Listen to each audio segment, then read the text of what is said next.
D'abord, merci de votre présence qui nous fait chaud au cœur, comme on dit, parce que c'est une manifestation qui a lieu, vous le savez, pour la 3e année.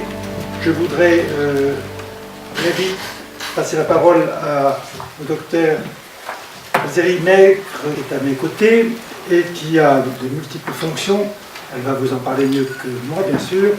C'est tout d'abord un docteur en gynécologie qui a eu une vocation d'ailleurs très jeune, disait-elle, ce qui est remarquable, qui, outre ses activités professionnelles, exerce la mission d'adjoint au maire avec des délégations qui sont larges et variées, territoire est de Nice, de la communauté de la métropole, et puis de la protection animale, et qui a créé il y a quelque temps, elle nous en parlera peut-être, une association qui s'appelle Femmes d'Expérience 06, d'expression, expérience expression, qui a pour but de favoriser l'expression de vous, mesdames, dans tous les domaines, dans tous les milieux, et c'est une bonne chose, bien évidemment, que de vous entendre et de partager avec vous vos émotions, vos joies et quelquefois, malheureusement, vos ennuis. Madame Azeri Nègre représente aussi, aujourd'hui par sa présence, et nous la remercions, M. Ciotti qui s'est excusé, et M. Estrosi, donc maire responsable de la métropole, qui lui aussi a évidemment d'autres activités. Je veux saluer aussi la présence du Dr Saos, qui représente précisément le Conseil général. Merci à vous, public, je l'ai dit, je le répète. Merci aussi aux exposants qui nous accompagnent. Et un samedi, c'est pas facile. Merci aux organisateurs et particulièrement aux organisatrices, parce qu'on sait que ça représente des mois et des mois de travail. Donc, j'espère que cette journée va se passer sous les meilleurs auspices. Je n'en doute pas d'ailleurs. Je serai assisté à cette table pour une activité de modération, mais c'est un bien grand mot, par le docteur Barrière, qui est ici, présent, par le docteur Beaugrand, qui va parler tout à l'heure du cancer du col du fait. Voilà, du col. Non, attends. Vous savez, je ne copie pas les Américains, mais vous avez tous entendu ça. Même le président Obama se permet de faire quelques plaisanteries. Il paraît que c'est bien. Alors voilà. C'était bien évidemment l'utérus qui était en cause. Madame Marin, qui est à la Cassagne, hein, le docteur Moreau et le docteur Thomas. Voilà.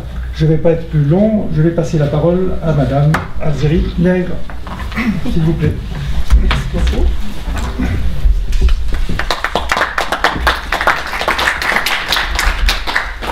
Alors bonjour à toutes et à tous, bien sûr. Comme on vous l'a dit, je représente Christian Estrosi et Eric Ciotti. Et surtout, je représente les patientes que je soigne.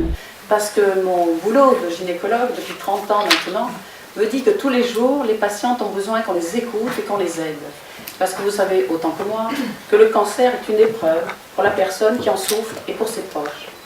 Quand vous rentrez dans leur intimité, la vraie question qu'elle se pose, c'est pourquoi ? Pourquoi moi ? Pourquoi j'ai un cancer? Pourquoi j'ai une rechute et pas les autres? Pourquoi mon traitement ne marche pas? Mais la science ne sait pas y répondre. La cancérologie est une médecine de la vie et de la mort, de l'extrême. Beaucoup de personnes sont brisées par le mot cancer. C'est un mot d'ailleurs que je déteste. Je ne dis jamais cancer à une patiente qui est en face de moi. Je lui parle de tumeur maligne, de lésions malignes, mais le mot cancer me heurte, me choque. On voit ça comme un crabe qui vous mange, qui vous dévore. Donc je vous le dis, je ne dis jamais cancer à mes patientes. C'est le but, c'est de les remonter, de leur donner une raison d'espérer. Parce qu'un malade est une éponge à sensations. Il est dans un effort vital. Il faut savoir également que le cancer du sein, la plupart des patientes le savent, 70% des personnes qui en sont atteintes guérissent. Et ça, c'est un grand bravo à tout ce qui est thérapeutique, tout ce qui est chirurgie de reconstruction, tous les médecins qui nous accompagnent, les gynécologues, les chirurgiens, les oncologues, la restauration également par la chirurgie après une ablation. Et je remercie également tous mes amis chirurgiens esthétiques qui font de très très beau travail quand on voit avant et après. Vous pouvez vous dire que vous avez vraiment confiance quand vous revenez chez nous avec un nouveau sein. C'est quelque chose de très important. Mais l'objectif, c'est de faire surtout du cancer une maladie normale, pour ne pas avoir autour de nous des êtres blessés dans leur corps et leur esprit. Vous savez également que la thérapeutique est importante. Une thérapeutique, ça aide vraiment beaucoup, mais c'est d'abord le dépistage. Vous savez que le dépistage est par la prémasse en France. La prémasse Moïse Namer va arriver et on le félicitera quand même. C'est vraiment un dépistage précoce qui doit s'accompagner d'un suivi. Faire le dépistage, c'est pas simplement dire je vais faire ma mammographie puis après on verra. Faire un dépistage, c'est se prendre en charge.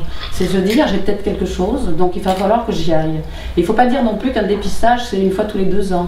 Quand on a des antécédents, c'est un peu plus souvent. Alors là, bien sûr, on parlera d'autres choses peut-être pour savoir si un dépistage trop suivi a une importance ou pas. Mais enfin, ça, c'est les gynécologues, les oncologues qui le diront. Mais moi, je pense qu'un dépistage, à partir d'un certain âge, je le dis à mes patients, quand il n'y a pas d'antécédents particuliers familiaux, à partir de 40-45 ans, il faut aller faire sa mammographie et ça, c'est très très important.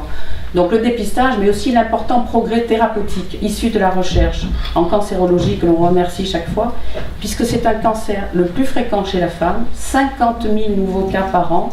Et pour moi, c'est un véritable fléau et un véritable problème de santé publique. Alors si on est là aujourd'hui toutes et tous, c'est pour dire que grâce à tous les médecins qui font un dépistage, des radiologues que je salue, des radiothérapeutes, des cancérologues, je l'ai dit, mais il faut surtout savoir que nous, les médecins, nous, les généralistes ou les gynécologues, peu importe, les spécialistes, il faut savoir qu'on est à côté de vous, qu'on vous aide, qu'on vous entend, qu'on vous écoute. Un cancer, ça ne se vit pas tout seul. Pour moi, le cancer, ça se vit avec son médecin, avec sa famille, et souvent je leur dis, venez accompagner de votre mari, de votre conjoint, de votre partenaire, parce qu'avoir un cancer, pour moi, c'est une vie familiale qui peut être détruite, et vous le savez autant que moi. Parfois, les gens s'en vont, se quittent, parce que la patiente a un cancer du sein, et je trouve ça scandaleux. Et puis, il faut savoir aussi, pour le sein, c'est quelque chose de magnifique. D'ailleurs, ça a été peint par tous les grands artistes peintres. Le sein, c'est vraiment la révélation de la femme, c'est la féminité. Avec un sein, vous nourrissez votre enfant, vous lui avez donné la vie, vous lui donnez la suite. Le lait maternel est très, très important. Je crois que pour moi, vivre sa vie avec son sein, qu'il soit reconstitué ou pas, mais c'est quand même un grand bonheur pour la femme de savoir qu'on peut faire de très très belles chirurgies, parce que là je vous ferai une petite aparté rigolote, parce qu'il y en a qui le matin, ils pensent à leur pouvoir quand ils se rasent, ça c'est certain, on le sait, on l'a entendu, mais moi je dis qu'une patiente, malheureusement, elle pense à son sein quand elle est opérée, quand elle se maquille, quand elle se lave, et je crois que c'est très très important de lui donner confiance en elle, et nous on doit les aider en leur disant, faites-vous reconstruire votre sein, allez-y, n'hésitez pas, la reconstruction est très très bien faite, et cette journée, je la dédie vraiment à toutes mes patientes qui ont été opérées du cancer du sein et je vous assure que je les accompagne le plus long de la journée, de leur vie. Je leur téléphone, je les appelle et je remercie évidemment cette journée de Face au cancer grâce à mes amies Corinne et Elisabeth qui comptons sur elles. Vous pouvez compter sur elles. Vous savez, elles sont là, elles sont près de vous et leur association qui a maintenant 3 ans, accompagné bien sûr aussi de la patate. Vous avez une journée de conférences, de débats bien sûr, mais le traitement du cancer avec ses répercussions sur le psychisme, le physique du patient, c'est grâce à elles que vous allez la suivre et vous allez appliquer avec elles un déroulé de votre traitement parce qu'elles sont là, elles ont connu la souffrance et je crois qu'une souffrance partagée c'est important. Alors merci de m'avoir accueilli, merci à la table ronde de m'avoir écouté. Je remercie bien sûr toutes les associations. Je vais vous lire un petit peu les exposants qui sont là. D'ailleurs la dame qui a fait ce joli tableau, c'est l'artiste Jo Guichaud dont on la félicite parce que c'est quand même joli. Et puis la société Ami d'Avray, le laboratoire Takeda, le Bien à la Maison, la société Amonea, la société Nuskin, le laboratoire Terabel, la complémentaire santé, l'association SOS Cancer PAC la Corse, le réseau Énergie Médicale, la librairie Chapitre La Sorbonne et enfin la Ligue contre le cancer. Et vous savez que M. Moïse Namer donc, va arriver et nous le remercions vraiment parce que son dépistage de la prémasse est très très important pour les femmes. Et je vous dis vraiment, battez-vous, on est à vos côtés et croyez que je suis vraiment toujours très impliquée quand le cancer du sein touche une de mes patientes et je suis à côté d'elle et vraiment je lui suis terriblement attachée parce qu'on ne peut pas faire quelque chose toute seule, il faut faire quelque chose avec son médecin, avec sa famille et c'est pour ça que nous les médecins on se bat et je vous remercie parce que vous savez on sera toujours à vos côtés. Alors je vous souhaite bon vent parce que quand on est fatigué on a besoin d'avoir un bon vent qui nous pousse, mais sachez que nous on vous aide pour votre guérison et que la guérison c'est 300% de mental, alors gardez votre mental, on est là pour le faire garder. Merci.